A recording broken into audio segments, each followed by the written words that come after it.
घेताना बाबा चिडला म्हणून मी त्याला हाणला तर त्याच्या आईनं मला हाणलं असं वय त्या सटवीनं मारलं वय तुला मोठी फौजदारी लागून गेली का काय ती आणि तुला म्हणली की बघू तुझी आई काय करते असं म्हणली तिला माझा इंगाज दाखवते चल तू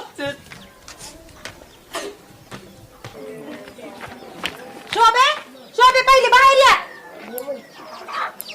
का दिट्टा मस्ती आली वय तुला मस्ती तुलाच आली असेल माझ्या पोराला मारलं सरा ती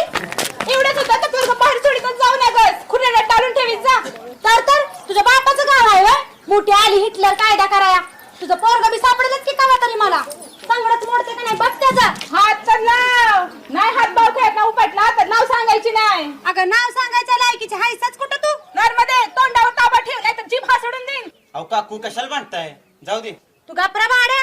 अहो काकू माझं तर आहे का अरे मगाशी होतास ना तिथे तू हा अरे लग्नाला आलेली घोडी झाल्या ती तुम्ही तरी तुम्हाला अक्कल नाही हा बारक्या पोरांची भांडणं लावताय तमाशा बघत बसताय तुम्ही हा मंगला पण तुला बघितला तेवढा बास की आता आम्ही कशाला बघतो तमाशा होय ना नवा पण या कुत्रीला अक्कल नको बाय लोकांच्या पोरावर हात उचलायच्या आधी हात झाडला कसं नाही जा अगं पाप केलं नाही तुमच्या घरात पुण्य केलं ते आम्ही कसली ग पुण्य अगं घरात आलेल्या पाहुण्याला सदा चहा विचारत नाहीस तू आणि तू लगेच घेतेस कोंबडी कापायला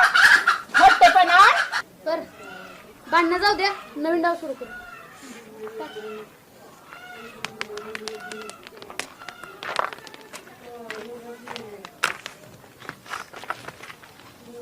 गोट्या बाबा तर नीट बघ मी ते इस्ता पडलो आणि गट्टीला हात बी लावला नाही असू दे मी बी वाट मागाशी घेतलेली पुढं तुझ्या तर आता